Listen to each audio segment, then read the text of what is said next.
Méditons avec la communauté des disciples du Christ vivant en ce mercredi 1er mars 2023, première semaine de Carême, année liturgique A.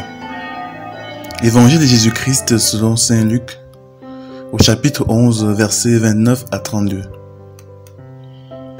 En ce temps-là, comme les foules s'amassaient, Jésus se mit à dire : « Cette génération est une génération mauvaise. Elle cherche un signe, mais en fait de signe, il ne lui sera donné que le signe de Jonas. Car Jonas a été un signe pour les habitants de Ninive. Il en sera de même avec le Fils de l'homme pour cette génération.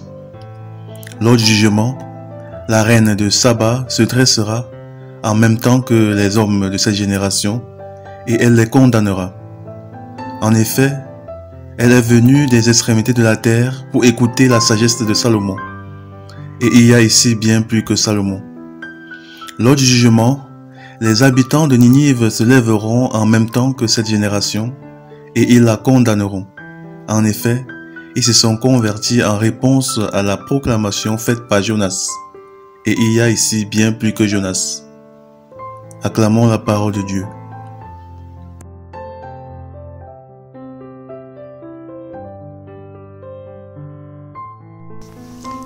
Méditation. Frères et sœurs dans le Seigneur Jésus-Christ, rendons grâce à Dieu pour ce nouveau mois qui commence. Dans l'évangile de ce jour, nous voyons Jésus face à des personnes qui exigent un signe avant de pouvoir croire en lui. Et Jésus leur répond que le seul signe qui leur sera donné, c'est celui de Jonas. En effet, comme nous lisons dans la première lecture de ce jour, le prophète Jonas est en mission à Ninive, et en annonçant à ce peuple que la ville sera détruite, il les invite ainsi à se convertir et à se tourner vers Dieu.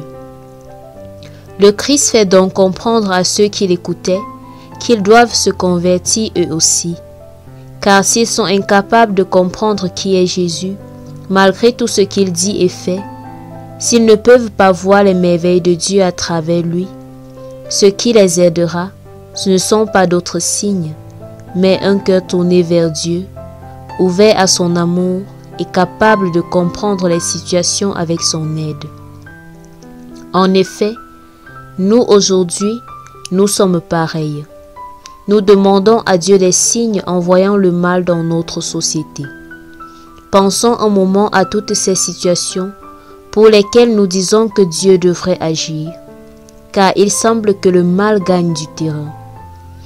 Et beaucoup de personnes se demandent pourquoi Dieu ne met pas fin à tout cela. Pourquoi est-ce qu'il n'empêche pas ces situations d'arriver?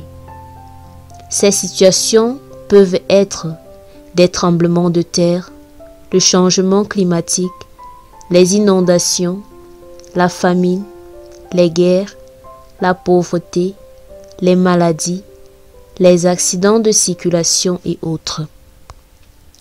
Le réel problème, c'est que nous sommes souvent plus enclins à dire que Dieu devrait agir. Nous oublions qu'en chacun de ces malheurs, il y a une action humaine qui l'a provoqué. Prenons l'exemple des guerres ou des conflits dans nos familles, dans notre société et entre des pays. Nous demandons à Dieu de nous donner la paix. Mais est-ce qu'il ne faudrait pas commencer par se pardonner, par cesser de dire des paroles blessantes et haineuses, et même par cesser de fabriquer des armes? Et concernant d'autres situations, qui détruit abusivement les forêts sans penser à planter d'autres arbres? Qui pollue l'environnement sain que Dieu nous a donné? Qui s'accapare de tous les biens en laissant les autres dans la misère? Qui détourne le regard lorsqu'il rencontre un nécessiteux sur son chemin? Est-ce Dieu ou nous? Ainsi, nous pouvons nous poser de nombreuses questions sur le mal dans notre société et nous verrons que nous sommes nous-mêmes les auteurs de nos malheurs.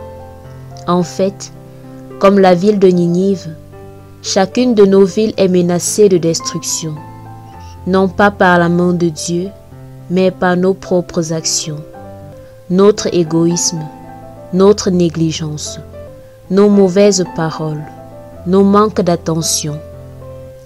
Avec tout cela, nous finirons par nous détruire les uns les autres et par détruire ce bel environnement que Dieu créa pour notre bien. Nous comprenons donc que le signe dont notre génération a besoin, c'est de la conversion de chacun de nous. Car des signes de Dieu, nous en avons déjà tellement. Notre génération, par exemple, a le privilège d'avoir une connaissance plus grande du Christ. Et pourtant, les Ninivites se sont convertis juste en écoutant Jonas. Les peuples de l'évangile de ce jour avaient certes la grâce de voir Jésus, qui en effet était le plus grand signe qu'ils puissent avoir, mais ils ignoraient pour la plupart quelle était sa mission pour leur salut et celui de tous les hommes. Alors, si Jésus a traité ceux-là de génération mauvaise, imaginons un peu ce qu'il pense de nous en voyant notre refus de désirer de tout notre cœur d'abandonner nos mauvaises conduites et de changer. Alors aujourd'hui, je me pose à nouveau ces questions. Comment puis-je contribuer à rendre le monde meilleur? Sur quel aspect de ma vie ai-je besoin de changer? Prions. Père doux et miséricordieux, toi qui ne repousses pas un cœur brisé et broyé, accorde-moi la grâce d'une profonde conversion qui commence dans mon cœur pour aboutir à des actions conséquentes pour le bien de tous. Intercession.